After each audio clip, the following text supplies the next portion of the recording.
വളരെ ടേസ്റ്റി ആയിട്ടുള്ളൊരു മുട്ട ഗ്രേവിയുടെ റെസിപ്പിയാണ് ഇന്ന് കാണിക്കുന്നത്. ചപ്പാത്തിക്കും പൂരിക്കും ഉപ്പുമാവും അപ്പത്തിനും പുട്ടിനും ഒക്കെ പറ്റിയ നല്ലൊരു മുട്ട ഗ്രേവി റെസിപ്പി. ഇതുപോലെ ഒന്ന് ചെയ്ത് നോക്കൂ, തീർച്ചയായിട്ടും നിങ്ങൾക്ക് ഇഷ്ടപ്പെടും. ഇനി ഇതെങ്ങനെയാണ് തയ്യാറാക്കിയെടുക്കുന്നതെന്ന് നോക്കാം.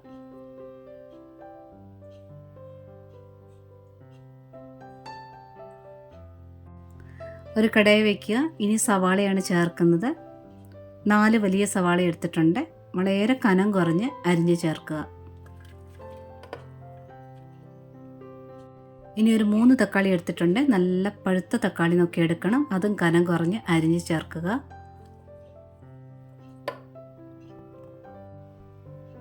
ഒരു 6 വെളുത്തുള്ളി കൂടി ചേർക്കുക.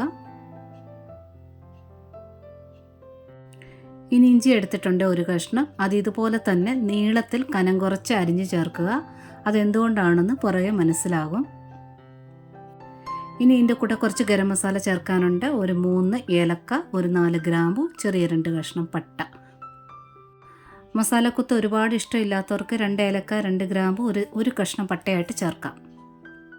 ഇനി കുറച്ചേറെ കറിവേപ്പില കൂടെ ചേർക്കുക. കൂടെ തന്നെ കുറച്ച് മഞ്ഞൾപ്പൊടി കൂടെ ചേർക്കുക. ഇനി ഒരൽപ്പം എണ്ണ ഒഴിക്കുക. 1-2 സ്പൂൺ എണ്ണ ഒഴിക്കാം. വെളിച്ചെണ്ണ ഒഴിക്കുകയാണെങ്കിൽ നല്ല ടേസ്റ്റ് ആയിരിക്കും. ഏതെണ്ണ വേണേലും ഒഴിക്കാം. ഇനി നന്നായിട്ടൊന്ന് മിക്സ് ചെയ്തെടുക്കുക. ഞാൻ ഇതിൽ ഉപ്പ് ഇപ്പോൾ ചേർക്കുന്നില്ല, വേണമെങ്കിൽ ഉപ്പ് ചേർക്കാം ഒരൽപ്പം.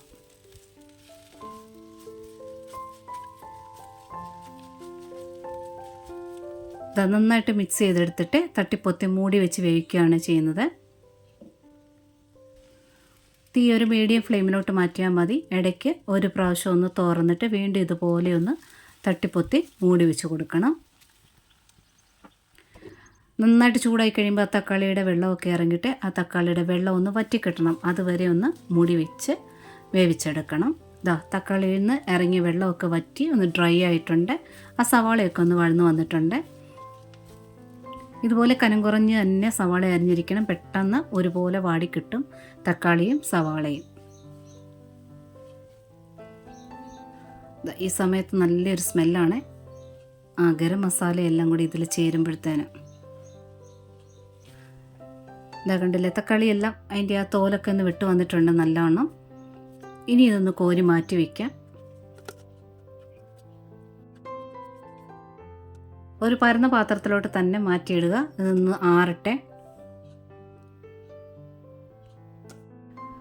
സവാളയും തക്കാളിയൊക്കെ ഒന്ന് ആറിയിട്ടുണ്ട്. പരന്ന പാത്രത്തിൽ നിരത്തിയിട്ടത് കാരണം ആ ഇഞ്ചിയും ഇട്ടിരിക്കുന്ന വെളുത്തുള്ളിയും ആ ഗരം മസാലയൊക്കെ ഒന്ന് സൈഡിലോട്ട് എടുത്ത് മാറ്റി വെച്ചിട്ടുണ്ട്. ഇനി ഇത് മിക്സിയുടെ ജാറിനകത്തോട്ട് പകുതി എടുത്ത് അരയ്ക്കണം. പകുതി എന്ന് പറഞ്ഞു കഴിഞ്ഞാൽ എടുത്തിരിക്കുന്ന ഇഞ്ചിയും വെളുത്തുള്ളിയും മൊത്തത്തിൽ മിക്സിയുടെ ജാറിനകത്തോട്ട് അരയ്ക്കണം. കൂടാതെ പട്ട, ഗ്രാമ്പു, ഏലക്കായും. അപ്പോൾ ഈ സവാളക്കിടയിൽ നിന്ന് പെട്ടെന്ന് ഇഞ്ചി എടുത്തറിയാൻ വേണ്ടിയാണ് കുറച്ച് നീളത്തിൽ അരിഞ്ഞെടുക്കാനായിട്ട് പറഞ്ഞത്. അതുകൊണ്ടാണ് പട്ട ഞാൻ അതുപോലെ തന്നെ നീളത്തിലിട്ടത്, ഒടിച്ചിടാതെ. അതിൻ്റെ പകുതി ഇതിൽ ചേർത്തിട്ടുണ്ട്. ഇനി അരയാൻ ആവശ്യമുള്ള മാത്രം വെള്ളം ഒഴിക്കുക. നന്നായിട്ട് അരച്ചെടുക്കണം. നന്നായിട്ട് അരഞ്ഞു വന്നോളൂ. ആ ഏലക്കായും ഗ്രാമ്പും ഒക്കെ കുറച്ച് നേരം അതിൽ കുതിർന്നിരുന്നതല്ലേ. അപ്പോൾ നന്നായിട്ട് അരച്ച് കിട്ടിയിട്ടുണ്ട്. ഇതിനെ അങ്ങോട്ട് മാറ്റി വയ്ക്കാം. വീണ്ടും അതേ ചട്ടി തന്നെ വെച്ചിട്ടുണ്ട്. ഇനി കുറച്ച് എണ്ണ ഒഴിക്കാം. പറ്റുമെങ്കിൽ വെളിച്ചെണ്ണ ഒഴിക്കുക. മുട്ട ഗ്രേവിക്കൊക്കെ വെളിച്ചെണ്ണ ചെയ്യുമ്പോൾ നല്ല ടേസ്റ്റാണ്.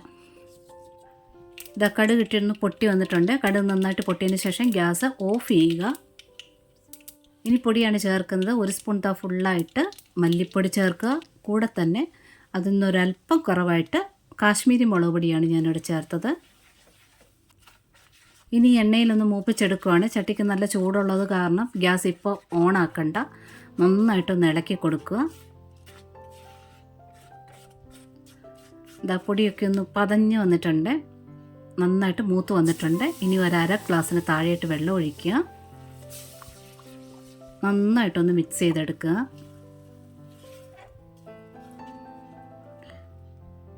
ഇനി ഗ്യാസ് ഓണാക്കുക.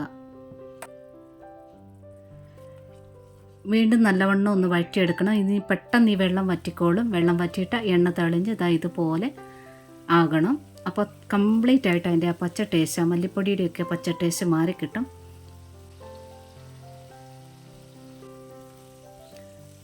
ഇതാ ഒഴിച്ച വെള്ളമൊക്കെ നന്നായിട്ട് വെള്ളം വറ്റി വന്നിട്ടുണ്ട്. എണ്ണ കംപ്ലീറ്റ് മുകളിൽ തെളിഞ്ഞു വന്നിട്ടുണ്ട്.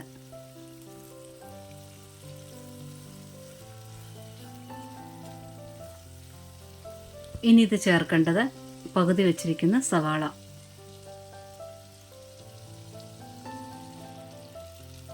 ഇനി ഇതിൻ്റെ കൂടെ ചേർക്കേണ്ടത് കുറച്ച് പച്ചമുളകാണ്. 2-3 പച്ചമുളക് ചേർക്കാം. കൂടെ കുറച്ചേറെ കറിവേപ്പിലയൂടെ ചേർക്കാം.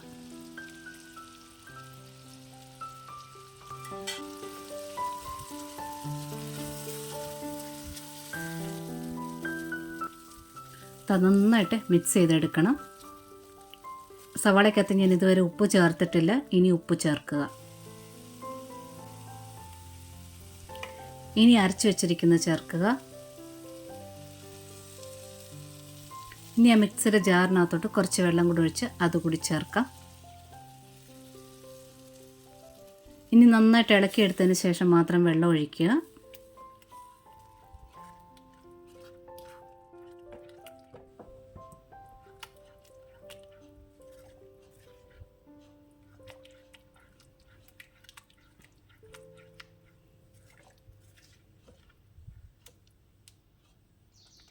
ഇനി ഒരു 1/2-3 ഗ്ലാസ്സോളം വെള്ളം ഒഴിക്കാം. ഇനി നല്ലവണ്ണം ഒന്ന് മിക്സ് ചെയ്തതിന് ശേഷം ഉപ്പൊക്കെ ഒന്ന് ചെക്ക് ചെയ്യുക. ഇനി ഇത് ചേർക്കേണ്ടത് ഒരല്പം പെരിഞ്ജീരകത്തിൻ്റെ പൊടിയാണ്.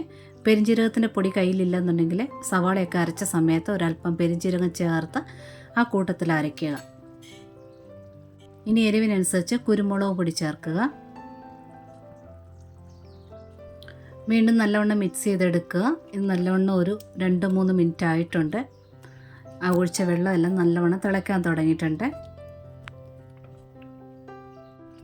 ഇനി ഇതിൽ ചേർക്കേണ്ടത് 1/2 കപ്പോളം തേങ്ങാപ്പാലാണ്.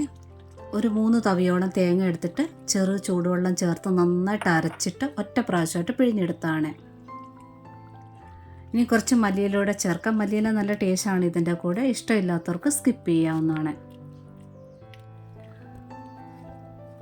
തീ കൂട്ടി കൊടുക്കരുത്. തീ കുറച്ച് വെച്ചതിന് ശേഷം നല്ലവണ്ണം ഒന്ന് മിക്സ് ചെയ്യുക. മിക്സ് ചെയ്തതിന് ശേഷം ഗ്യാസ് അങ്ങ് ഓഫ് ചെയ്യുക. ചട്ടിക്ക് നല്ല ചൂടുണ്ട്, അത് മതിയാകും തേങ്ങാപ്പാൽ ചൂടാക്കാനായിട്ട്. ഇനി ഇതിൽ മുട്ട ചേർക്കണം. ഞാനിവിടെ ഒരു 4 മുട്ടയാണ് ബോയിൽ ചെയ്തിട്ട് എല്ലാം ഒന്ന് വരഞ്ഞ് വെച്ചിട്ടുണ്ട്. ഈ ഒരളവ് ഗ്രേവിക്ക് ഒരു 6 മുട്ട വരെ ചേർക്കാവുന്നതാണ്. വീണ്ടും മുട്ട ചേർത്തിട്ട് നല്ലവണ്ണം ഒന്ന് മിക്സ് ചെയ്തതിന് ശേഷം മുട്ട മുങ്ങിക്കിടക്കുന്ന രീതിയിലെല്ലാം ഇങ്ങനെ ഒന്ന് പൊതിഞ്ഞ് വെക്കുക ചട്ടിയിൽ ഒരു 10 മിനിറ്റ് നേരം. ഞാൻ പറഞ്ഞല്ലോ ചട്ടിക്ക് ചൂടുണ്ട്, ഗ്രേവി നല്ല ചൂടാണ്, അത്ര നേരം മതിയാകും. ഇത്രയേ ഉള്ളൂ. ട്രൈ ചെയ്ത് നോക്കുക. ഇഷ്ടപ്പെട്ടിട്ടുണ്ടെങ്കിൽ ആ ലൈക്ക് ബട്ടൺ ഒന്ന് ടച്ച് ചെയ്തിട്ട് ഒന്ന് സപ്പോർട്ട് ചെയ്യാൻ മറക്കരുത്. പിന്നെ കൂട്ടുകാർക്ക് ഷെയർ ചെയ്ത് കൊടുക്കാനും മറക്കല്ലേ. സബ്സ്ക്രൈബ് ചെയ്യാതെ കാണുന്നവരുണ്ടെങ്കിൽ ഒന്ന് സബ്സ്ക്രൈബ് കൂടെ ചെയ്തേക്കണേ. നോട്ടിഫിക്കേഷൻ ബെൽ ബട്ടണിലെ ഓൾ ഓപ്ഷൻ ഒന്ന് ടിക്കും ആക്കിയിടണേ. ഒരുപാട് സ്നേഹത്തോടെ. Thanks for watching.